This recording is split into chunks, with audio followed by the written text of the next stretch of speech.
Queridos, a paz do Senhor, sejam bem-vindos a mais um resumo de aula. Nesse vídeo estaremos encerrando o primeiro trimestre de 2024 com a lição 13, que tem como título O Poder de Deus na Missão da Igreja. Desde já agradeço a sua participação. Se você ainda não é inscrito, se inscreva no nosso canal e ative o sininho para ficar por dentro de toda novidade que postarmos aqui no nosso canal. E o mais importante, utilize o nosso material na evangelização, enviando para uma pessoa que você conhece. E no final, deixe aquela curtida e o seu comentário. Que Deus possa o abençoar em o nome de Jesus. O texto áureo diz: Mas recebereis a virtude do Espírito Santo que há de vir sobre vós, e ser-me-eis testemunhas, tanto em Jerusalém como em toda a Judéia e Samaria, e até os confins da terra. Está em Atos capítulo 1, versículo 8. Verdade prática. O Espírito Santo é a força motriz que movimenta a igreja. Sem o poder do Espírito, a igreja é incapaz de cumprir a sua missão. A leitura bíblica em classe encontra-se no livro de Atos dos Apóstolos, capítulo 13, versículos do 1 ao 4. Nós iremos comentar ao longo de nossa lição. A palavra-chave é revestimento. Nesta lição, nós temos 3 objetivos específicos. Quais sejam? Primeiro, refletir acerca da doutrina bíblica do Espírito Santo. Segundo, analisar as diferentes perspectivas da capacitação do Espírito Santo à sua igreja. E o terceiro, pensar no Espírito Santo como o principal impulsionador da obra missionária. Queridos, a diferença da igreja para as demais religiões é o Espírito Santo. O Espírito Santo é o agente que impulsiona a sua igreja a fazer missões, a igreja do Senhor. Foi ele que veio substituir e representar o Pai e o Filho aqui na terra, logo após Jesus ressuscitar e subir assunto aos céus. Nós vamos ver aqui que a ação do Espírito Santo é imprescindível para que a igreja cumpra a sua missão. Sem o Espírito Santo, a igreja local não anda nem cumpre a sua vocação. Lembrando que o nosso quadro ele fica disponível aqui no final do vídeo para fazer uma revisão da lição ou mesmo para ser utilizado na escola dominical, devidamente adaptado no espaço disponível que você tiver. Vamos para o nosso esquema. O primeiro ponto, a doutrina do Espírito Santo segundo o evangelista Lucas. O número 1, um ensino revelado nos escritos de Lucas.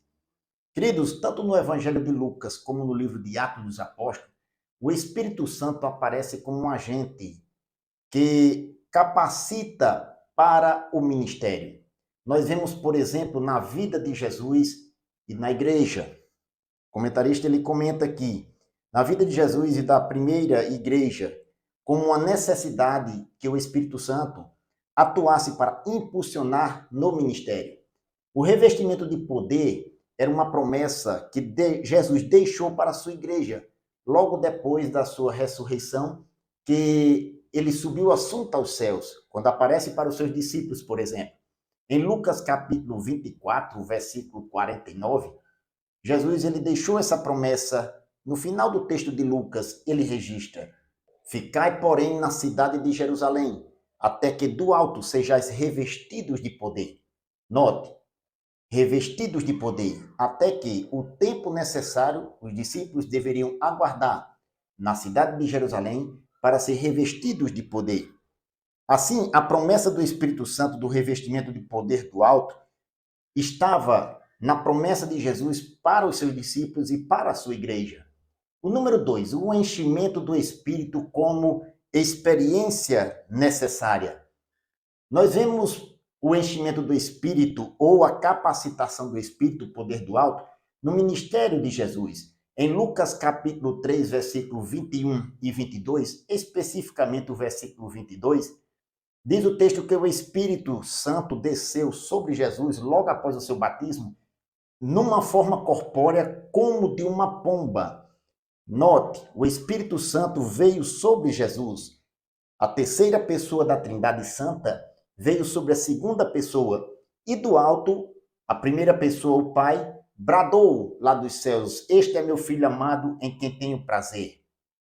Em Lucas capítulo 4, versículo 18 e 19 especificamente, o versículo 16 diz que quando Jesus, logo após o seu batismo, ele é impulsionado, levado pelo Espírito Santo ao deserto, diz o texto que depois das provações no deserto, o Espírito Santo o impulsiona e ele entra na cidade de Nazaré, onde fora criado. E entrou no dia de sábado, segundo o seu costume, na sinagoga e levantou-se para ler. E foi-lhe dado o livro do profeta Isaías. E quando abriu o livro, achou o lugar em que estava escrito: O Espírito do Senhor é sobre mim. Versículo 18. Pois que me ungiu para evangelizar os pobres, enviou-me a curar os quebrantados do coração, a pregoar a liberdade aos cativos, a dar vista aos cegos, a pôr em liberdade os oprimidos, a anunciar o ano aceitável do Senhor. Note a ênfase que Lucas dá ao Espírito Santo, ao agir do Espírito Santo na vida de Jesus, na vida ministerial de Jesus e da primeira igreja, respectivamente. No livro de Atos dos Apóstolos, por exemplo, o texto de Lucas vai enfatizar a necessidade do Espírito Santo na vida da igreja, como uma promessa dada pelo próprio Senhor. Em Atos capítulo 1, versículo 8, é um texto que correlaciona com Lucas 24 e 49. Jesus, quando vai assunto aos céus, ele deixa essa promessa: mas recebereis a virtude do Espírito Santo que há de vir sobre vós, e ser-me-eis testemunhas, tanto em Jerusalém, como em toda a Judéia e Samaria, e até os confins da terra. Note a promessa de o revestimento de poder. Recebereis a virtude ou poder, como em Lucas capítulo 24, 49. O poder do Espírito veio sobre a igreja para os impulsionarem a fazer missões, a serem testemunhas da ressurreição do Senhor Jesus. O Espírito Santo era uma experiência necessária na vida dos cristãos, na vida da igreja. O número 3, o enchimento do Espírito Santo como uma experiência concreta. Além de ser uma experiência necessária para o povo de Deus, para a igreja do Senhor, o Espírito Santo é uma experiência concreta na vida do cristão.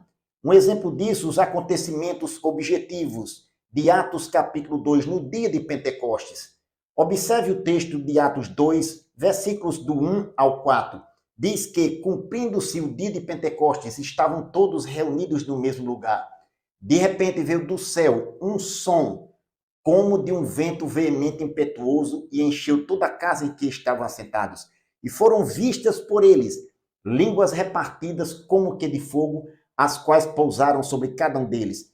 E todos foram cheios do Espírito Santo e começaram a falar em outras línguas, conforme o Espírito Santo lhes concedia que falasse.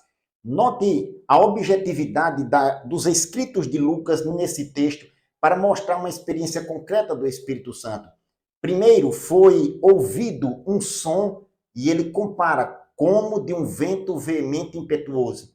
Depois foi vista por eles, pelos discípulos, línguas como que de fogo. Ele compara como línguas de fogo e pousou, ou melhor, pousaram sobre cada um deles. Diz o texto, todos foram cheios do Espírito Santo. Olha a ênfase que dá ao Espírito Santo encher todos que estavam ali sentados, que ouviram e viram esta experiência acontecer e participaram dela. Todos foram cheios do Espírito Santo e começaram a falar em outras línguas, conforme o Espírito Santo lhes concedia que falasse. O termo língua aqui, nesse contexto, tanto no versículo 4 como no anterior, vem de um termo genérico que se refere a uma língua materna, glossai. Esta língua, quando os discípulos começaram a falar, se derivou em línguas respectivas das nações. Note o texto ainda no contexto de Atos 2, nos versículos 6 e 8, respectivamente, que aparece agora o termo língua na versão das nossas Bíblias no português. Mas no original não é glossai, mas sim dialecto, como nos textos dos versículos 6 e 8. Este dialeto que eles ouviram falar, os discípulos falando, foram as línguas que foram faladas naquela ocasião, que se derivou nos dialetos locais. Os dialetos são regionalismos derivados de uma língua materna. O Espírito Santo encheu todos naquela ocasião, de uma língua materna e começaram a falar em dialetos locais, que, respectivamente, as nações que estavam ali representadas naqueles que ouviram o primeiro discurso, ouviram cada um na sua própria língua em que foram nascidos. Assim, a experiência do Espírito Santo, além de ser necessária, é uma experiência concreta. O número 4, a doutrina pentecostal clássica. Queridos, os pentecostais, como o texto aqui da lição sugere, os pentecostais clássicos evidenciam a experiência física inicial do batismo no Espírito Santo, em falar em outras línguas inicialmente, uma experiência física inicial, como aconteceu no livro de Atos dos Apóstolos. O texto ou os textos ao longo do livro de Atos que mostram esta perspectiva ou esta doutrina pentecostal, além de Atos 2, do 1 ao 4, naquela ocasião, ao longo do texto, nós vemos também na casa de Cornélio, em Atos capítulo 10, versículos 44 em diante, os que ouviram a palavra de Pedro naquela ocasião, todos foram cheios do Espírito Santo e começaram a falar em outras línguas também.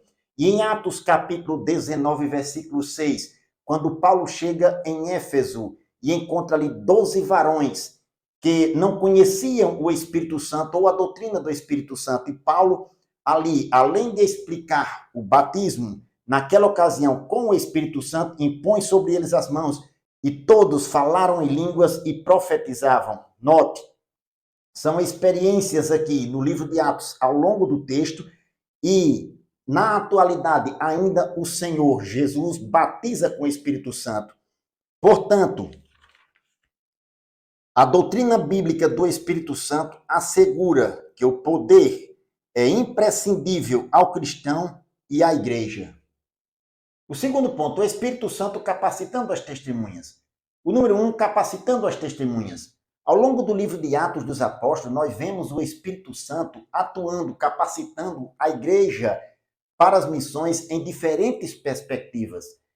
Nos líderes, por exemplo, nós vemos a atuação do Espírito Santo enchendo os líderes, a liderança, para impulsioná-los a pregar a palavra, capacitando na obra. Em Atos capítulo 4, versículo 8, nós vemos, por exemplo, o apóstolo Pedro, diante dos líderes religiosos, e diz o texto, cheio do Espírito Santo, pregando para eles. Em Atos capítulo 13, versículo 9, nós vemos Paulo, cheio do Espírito Santo, dando uma palavra ali para Elimas, o encantador. Aqui nós vemos também pessoas comuns, como em Atos capítulo 2, versículo 17, o apóstolo Pedro pregando para os seus ouvintes no dia de Pentecostes, mostrando que era um cumprimento da profecia de Joel, encher toda a carne com o Espírito Santo. O Espírito Santo desceria sobre toda a carne. Em Atos capítulo 2, versículo 39, aqueles mesmos ouvintes que ouviram o primeiro discurso de Pedro, Pedro diz que a promessa, o dom do Espírito Santo, daquela ocasião, dizia respeito a vós, a vossos filhos, a todos quantos estão longe, a tantos quanto Deus, nosso Senhor, chamar. Note a ênfase do texto que Pedro diz para aqueles ouvintes naquela ocasião. A promessa do Espírito, o dom do Espírito Santo, dizia respeito a vós, ou seja, aos ouvintes de Pedro naquela ocasião, a vossos filhos, a geração seguinte daquela geração que estava escutando Pedro naquela ocasião, a todos quantos estão longe e a tantos quanto Deus nosso Senhor chamar, a todos em todas as épocas que acreditam, eles podem receber o dom do Espírito Santo, ou seja, serem capacitados. Pessoas comuns recebem, se acreditarem, o dom do Espírito Santo. Desta forma, pessoas comuns também eram revestidas do poder do alto. Na verdade, o que se observa em Lucas é que o revestimento do Espírito veio sobre toda a carne. O número 2, pessoas simples capacitadas pelo Espírito. Na continuidade do texto de Atos dos Apóstolos, nós vemos pessoas simples que o Espírito Santo o enchia para fazer a obra. Era o caso de Ananias, que foi convocado por Deus para impor as mãos sobre Paulo e levar uma palavra para ele. Também nós vemos Estevão e Filipe, que estavam na relação de Atos capítulo 6, versículo 3, daqueles que iriam ser separados para o serviço social cristão naquela ocasião. E no versículo 3, ali os apóstolos colocaram os requisitos para separar 7 varões, dentre eles Estevão e Filipe. Um dos requisitos era ser cheio do Espírito Santo. Em Atos capítulo 8, versículo 6, nós vemos Filipe pregando na cidade de Samaria e diz o texto, fazendo sinais. Não é possível fazer sinais, milagres, sem o Espírito Santo. É o Espírito Santo que enche, quem o capacita.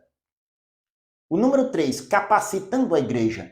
Além do livro de Atos dos Apóstolos enfatizar a liderança, pessoas comuns e pessoas simples, ser cheia do Espírito Santo, ser capacitada pelo Espírito, a igreja do Senhor é a comissionada por ele como uma missão profética de pregar o evangelho, ser testemunha da ressurreição do Senhor Jesus.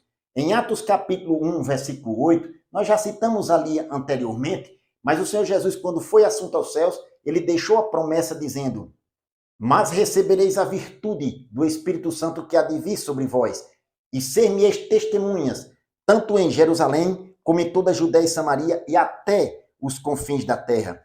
Portanto, a capacitação do Espírito Santo é evidenciada na vida de suas testemunhas, repercutindo ao seu redor. Bendito seja o nome do Senhor. O terceiro ponto, o Espírito Santo como fonte geradora de missões. O número 1, o envio missionário. Queridos, em Atos capítulo 13, nós vemos diretamente a ação do Espírito Santo separando os 2 missionários, Paulo e Barnabé, para as missões, impulsionando-os na obra. A participação ativa do Espírito Santo no livro de Atos, ao longo do texto de Atos, é imprescindível. E diretamente em Atos capítulo 13. Nós vemos na leitura bíblica em classe, diz o texto, na igreja que estava em Antioquia, havia alguns profetas e doutores, a saber, Barnabé e Simeão, chamado Níger, Lúcio Cirineu e Manaém, que fora criado com Herodes o tetrarca, e Saulo. Verso 2. E servindo eles ao Senhor e jejuando, disse o Espírito Santo: apartai-me a Barnabé e a Saulo para a obra a que os tenho chamado. Até aqui.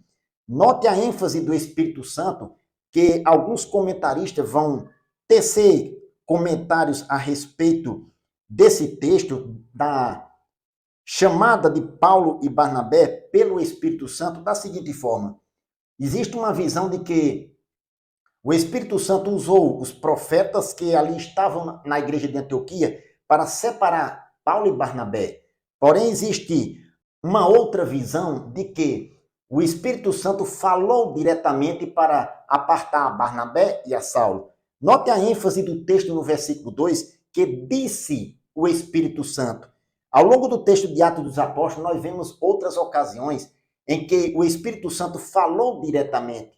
E me parece ser este o propósito de Lucas no livro de Atos dos Apóstolos, mostrar a atuação direta do Espírito Santo para impulsionar a igreja a fazer missões e a continuar a obra de nosso Senhor e Salvador Jesus Cristo. Em Atos capítulo 10, versículo 19 e 20, por exemplo, o Espírito Santo fala diretamente para Pedro e a Jope, na casa de Cornélio. E diz o texto no versículo 20, que ali está traduzido um pronome em primeira pessoa. O Espírito Santo fala para Pedro e diz para ele não duvidar, porque diz o texto, eu os enviei. Note o pronome ali, diretamente o pronome pessoal de primeira pessoa. O Espírito Santo é assim, a fonte geradora de missões. É ele quem impulsiona a igreja a fazer a obra do Senhor.